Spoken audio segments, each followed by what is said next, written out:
नमस्कार साथियों, आज हम बात करेंगे इजराइल के बारे में। इजराइल में टॉप जॉब के बारे में बात करेंगे। ऐसी कौन से 10 जॉब है जो सबसे ज्यादा वहां पे चलते हैं। वीजा चार्ज, ये वीजा चार्ज कम है, ठीक है, इस पे हम बात करेंगे। मेडिकल चार्ज कितना है और वीजा की हकीकत क्या है इजराइल से रिलेटेड, वो सब कुछ यहाँ पे बात करेंगे। सैलरी, जॉब, एजेंट, तनख्वाह, वहाँ की स्थिति क्या है, आपको जाना चाहिए ना जाना चाहिए, लोग कितना पैसा मांग रहे हैं, कितना वाजिब है। इजराइल अगर आप इंटरेस्टेड है तो ये वीडियो देखिएगा। वीडियो पूरा देखने के बाद अच्छा लगे तो कमेंट कर दीजिएगा, चैनल सब्सक्राइब कर लीजिएगा ताकि हर रोज नई अपडेट आपको मिलती रहे। तो चलिए शुरुआत कर लेते हैं। देखिए, यहाँ पे हम ज्यादा ऊपर नीचे की बातें नहीं करेंगे क्योंकि हमने 3-4 वीडियो बना रखे हैं, आप सबको पता भी है और भी आपने वीडियो देखे होंगे बहुत सारे। यहाँ पे हम शॉर्ट तरीके से बात करने वाले हैं।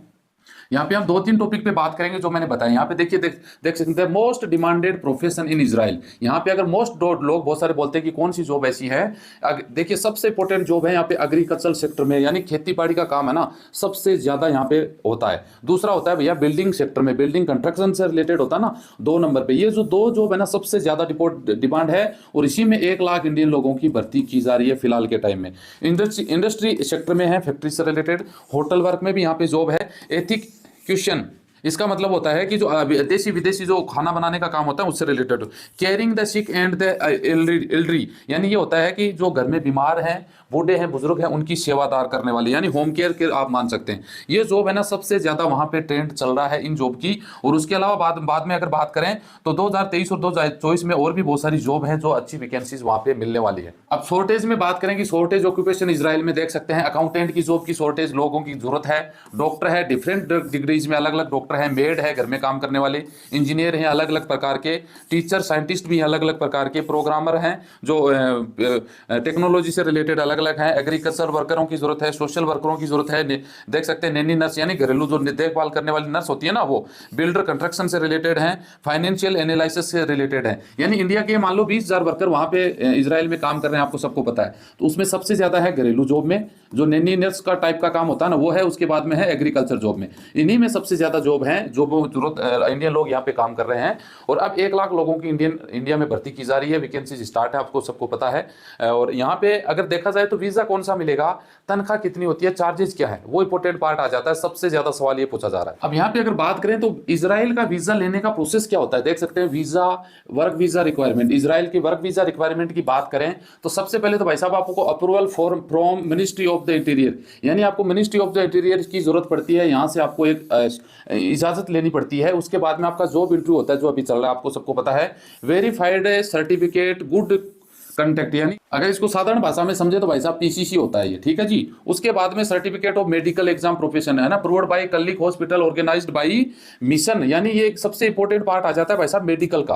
आपको मेडिकल एग्जाम, मेडिकल, और वो भी कहाँ का होना चाहिए, क्योंकि जो इजराइल की एम्बेसी है ना उसके द्वारा सर्टिफाइड हॉस्पिटल होगा, उसी का मेडिकल मान्य होगा। और इसी वजह से भैया मेडिकल के चार्ज लगभग 10,000 के करीब इंडियन जो है ना इजराइल के मेडिकल के चार्जेज यहाँ पे बताए गए हैं कि इतना पैसा यहाँ पे लग रहा है। बायोमेट्रिक आपका होना जरूरी है, जो फिंगरप्रिंट और फोटोग्राफ जी, ये भी आपका जरूरी है। और complete Israel work permit visa application form आपका पूरा कंप्लीट हुआ होना चाहिए। 2 आपके 2 पासपोर्ट साइज आपकी फोटो चाहिए और सिग्नेचर किया हुआ document employ starting in hiring you, यानी इसका मतलब ये है कि भैया आपको जो हायरिंग कर रहा है ना उनकी पूरी सिग्नेचर किया हुआ फॉर्म यहाँ पे कंप्लीट होना चाहिए। आपको 30 दिन का वीजा इंडिया में लगेगा, ठीक है जी। आपको ये क्लियर कर दूं कि इंडिया से जो भी वर्क परमिट वीजा लग के जाएगा वो 30 डेज का होता है।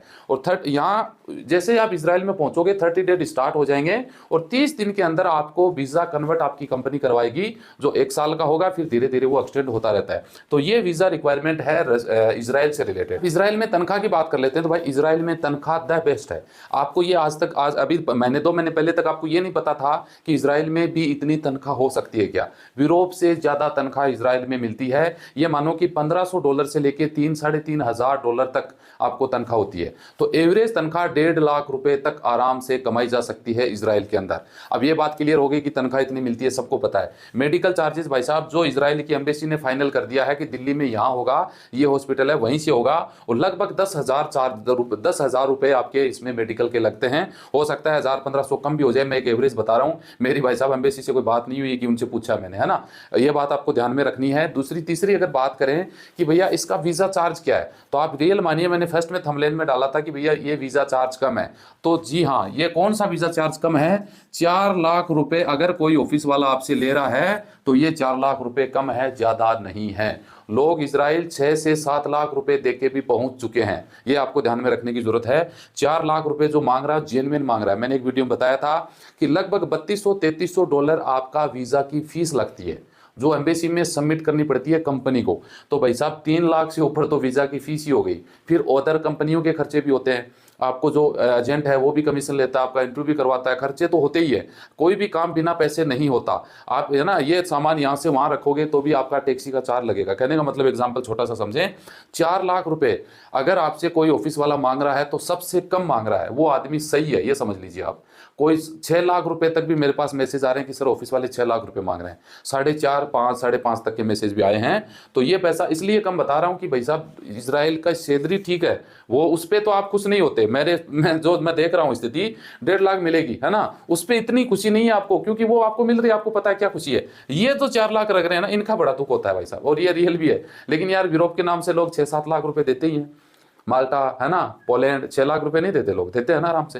तो यहाँ पर तो ये तो पूरा इसकी तो गारंटी है, श्योरिटी है इसका। हम पता है सबसे बड़ी बात क्या है, 4 लाख 5 लाख भी आप दे रहे हो ना, तो मैं सोच रहा हूँ कि ज़्यादा नहीं दे रहे, क्योंकि यूरोप में आप इतना पैसा देके भी श्योरिटी नहीं है। लेकिन ये काम की श्योरिटी है, क्योंकि ये आपकी नज़रों के सामने है सब कुछ, गवर्नमेंट की आंखों के अंदर से होके निकलोगे आप एक तरीके से। दूसरी बात, लोगों के कमेंट आ रहे हैं कि वहाँ तो जाओगे तो मर जाओगे, वहाँ तो लड़ाई हो रही है। अरे भाई साहब, इन मूर्खों को कौन समझाए कि यार लड़ाई हो रही है तो क्या पूरे इजराइल में लड़ाई हो रही है? लड़ाई इजराइल में हो ही नहीं रही है। किसने बोला लड़ाई इजराइल में हो रही है? लड़ाई हो रही है गाजा में, फिलिस्तीन में। वहाँ पे आपको पता है इजराइल की सेना है, वो सामने आतंकवादी जो हमास के हैं वो आपस में लड़ाई कर रहे हैं, तो लड़ाई तो वहाँ हो रही है। हाँ, इजराइल जो गाजा पट्टी पे इजराइल का जो बॉर्डर है फिलिस्तीन का, वहाँ पे 10-12 किलोमीटर का जो एरिया है वो इजरायली सेना ने सुरक्षा के लिहाज से खाली करवा लिया है इजरायली जनता से, उनको दूसरी जगह शिफ्ट कर दिया गया है। वो 10-12 किलोमीटर का एरिया इसलिए सुरक्षित है कि कल को कोई दुर्घटना हो जाती है, बड़ा युद्ध हो जाए, तो वो सेना अपने लिए रिजर्वर के तौर पर रख रही है, इसलिए वहाँ पे खाली करवाया गया है। बाकी ऐसा कुछ नहीं है जो लोग उसको हवाबाजी दे रहे। इजराइल में कहाँ लड़ाई हो रही है भाई? अब एग्जाम्पल समझिए कि इंडिया पाकिस्तान की लड़ाई हो जाती है जम्मू कश्मीर में, कारगिल में, एलओसी पे, तो वहां पे क्या होगा भाई साहब? और भाई इंडिया में लड़ाई हो रही है, क्या आपको फर्क पड़ेगा? वीडियो देखने वाला बताना मुझे, क्या फर्क पड़ेगा आपको? चाइना के साथ लड़ाई हो जाती है बॉर्डर पे, तो क्या आपको फर्क पड़ेगा? आप बोलोगे यार इंडिया तो बड़ा है, तो इंडिया बड़ा है मान ली, इजराइल छोटा है, तो आगे वाली सामने वाली पार्टी पे तो देखो ना, हमास कितना बड़ा है कि वो पूरे इजराइल पे आक्रमण कर देगा, लड़ाई झगड़े बम बरसा देगा। ऐसा तो वहां पर भी नहीं होने वाला, समझ रहे हैं भाई साहब? रूस जैसे देश 2.5 साल से यूक्रेन पे लड़ाई थोप रहा है, लड़ाई लड़ी जा रही है, वहां के लोग भी अभी यूक्रेन छोड़ के पूरी तरह से नहीं गए ना, वो भी यूक्रेन में ही रह रहे हैं, जबकि यूक्रेन पूरा तबाह हो चुका है, आप सबको पता है। तो ऐसे है ना, वो छोटी सोच की दिमाग के कमेंट भरने से कुछ नहीं होने वाला, और कमेंट कुछ विशेष लोग ही कर रहे हैं ज़्यादातर। अब वो तो आपको सबको पता ही है, लेकिन करने से होता नहीं है भाई साहब। जो लोगों को जाना है वो जाएंगे, आपके कमेंट करने से, मेरे रोकने से, आपके बोलने से कुछ नहीं होने वाला है। समझ गए होंगे बात को? तो ये कुछ अपडेट थी, आप लोगों के साथ शेयर कर दी। वीडियो अच्छा लगे तो लाइक शेयर करिए।